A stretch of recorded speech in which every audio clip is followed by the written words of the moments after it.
Assalomu alaykum kanalim a'zolari, kanalimga xush kelibsiz. Bugun men sizlarga bodring va pomidorni juda ham eng oson usulda qanaqa qilib tuzlashi oxirigacha ko'rsatib beraman. O'ylaymanki, bu video sizlar uchun foydali bo'ladi. Buning uchun bizga videoda ko'rib turgan mahsulotlar kerak bo'ladi: chesnok, bodring, pomidor, kashnich, ukrop va lovr bargi. Bu sabzavotlarni hammasini oldindan yuvib tozalab oldim. Ko'rib turganingizlar, bodringlarni orqa oldini olmadim. Juda ham mazali chiqadi. Pomidorlarni qattiq-qattig'idan terib oldim. Pomidorlarni ham orqa oldini olmaymiz, butunligicha solamiz. Bodringlarni tuzlab olishim uchun oldindan kastrolkamga suv qo'yib qo'ydim. Qaynab turishligi uchun mana choynakda suv qo'ydim. Qaynadi. Qapqoqlarni steril qilib olamiz. Qapqoqlarning ustidan qaynagan suv qo'yib steril qilib olamiz. Men har doim bonka yopganimda xuddi mana shunaqa qilib qapqoqlarni steril qilib olaman. Mana endi choynakda qaynab turgan suvimizga bonkalarimizni qo'yib, hammasini mana shunday qilib steril qilib olamiz.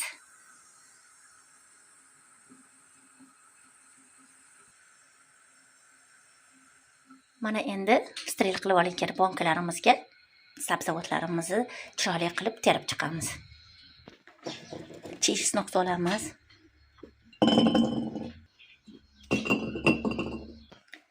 Endi lavr bargidan solib olamiz. Mana cho'plarni ham solaman, mazasi shirin chiqishligi uchun. Endi mana ukrop solaman.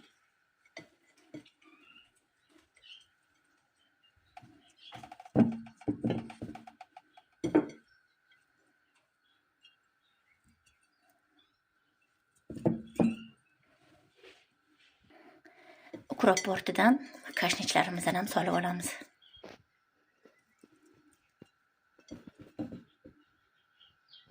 Menda mana 3 litrlik bonka taxminan tayyorlab qo'ydim. 3 litrlik bonka, har doim bodringlarni o'zi 1 litrlik bonkada tayyorlardim. Bu gal odatiy qilib 3 litrlik bonkada tayyorladim. Ana endi ko'katlarni joylab bo'lganimizdan keyin bodringlarimizni ham xuddi shunaqa qilib bonkalarga solib joylab chiqamiz.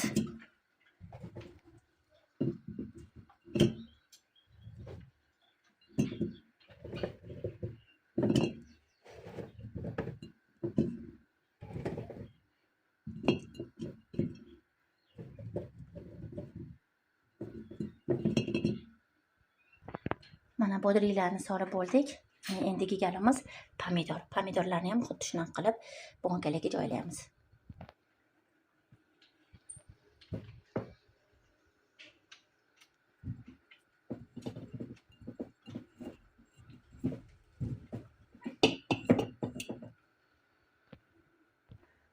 Mana sabzavotlarni bonkaga joylashtirib oldik. Mana ko'rib turganingizdek.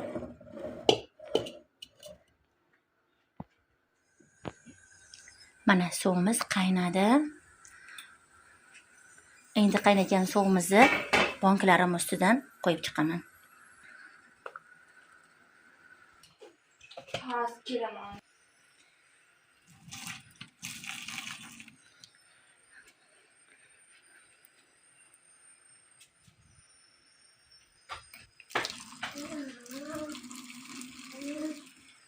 Birinchi solganimda bonkalarga ozgina solib oldim suvni. Mana ko'rib turganingizdek, tiniq uchun sizlarga ko'rinyaptimi yo'qmi bilmadim. Mana bu yergacha.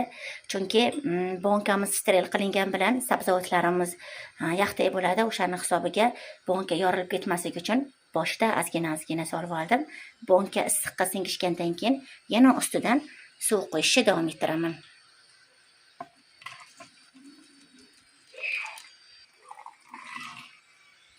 Mana bonkalarni suv bilan to'latib oldim. Endi bularni qapqog'ini shunchaki yopmasdan shunchaki qo'yib chiqamiz.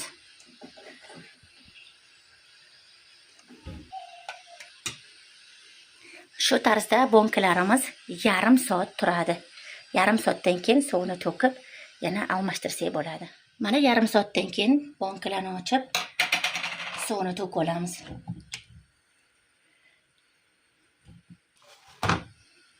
Birozgina sachoqda ushlaymiz.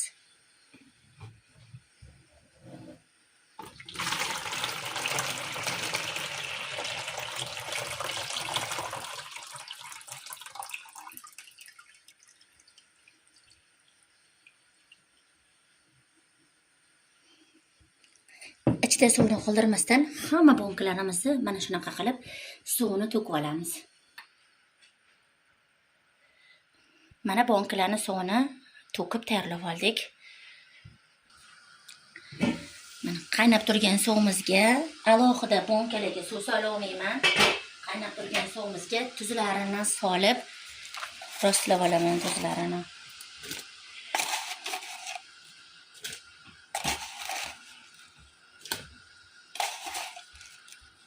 Mana menda tuzimizni qoshiq bilan 4 qoshiq tuz soldim. Tuzlari eriguncha yaxshilab aralashtirib olaman.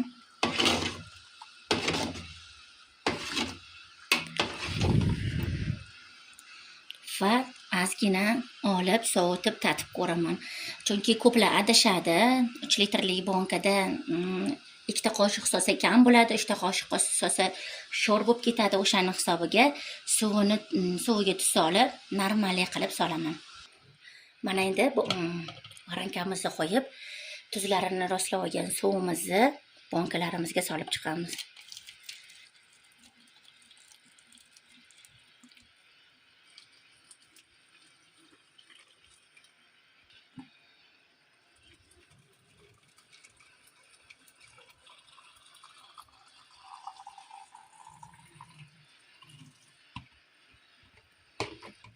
Suvini to'latib, qopqog'ini ustiga qo'yib qo'yamiz. Mana endi kastrulkamiz suvini almashtirib, boshqa suv solib, issiqroq suv solib, ichiga salfetkamizni xuddi shunaqa qilib to'shab olamiz. Va ustidan bonkalarni qo'yamiz.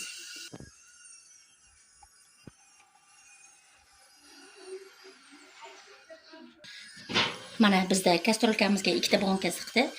2 bonkani solib parlab olamiz. Bonkamiz 3 litrli bonka bo'lgani uchun mana qopqog'ini qo'ysak parlanmaydi. O'shani hisobiga mana qozonimni teskari qilib qo'yib, parlab olamiz.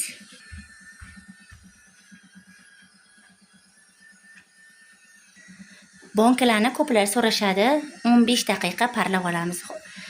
Hurmatli kuzatuvchilar, esingizdan chiqmasin. Mana ro'ppa-rosa 15 daqiqadan so'ng qozonimizni ochamiz, ahvolini ko'ramiz. Mana endi bonkalarni chiqazib olib, bonkalarimizni suvdan chiqazib oldik, parlab 15 minutdan mana aspirin sizlarga ko'rmasligi mumkin. Mana aslitavaniy kislota deyiladi, aspirin. Bir donadan aspirin solib olaman. Juda ham ishonchli usul hisoblanadi bu. Aspirin nima uchun solinadi deb ko'plar so'rashadi. Aspirin bonkamizda o'tmasligi va bodringlarni karsillab turishligi uchun solinadi.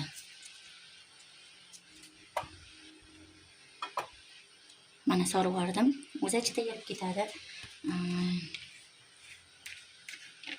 Mana endi 70% oksisdan bitta qoshiqdan solib olamiz. Mana ko'p to'ldirmaysizlar.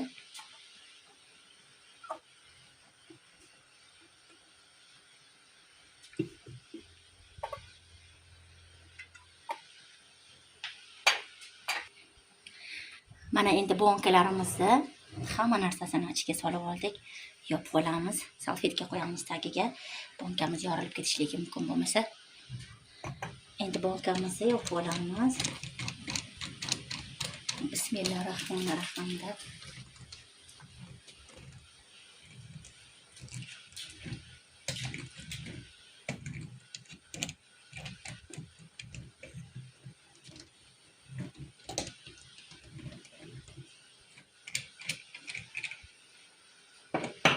Mana bonkamizni yopib oldik.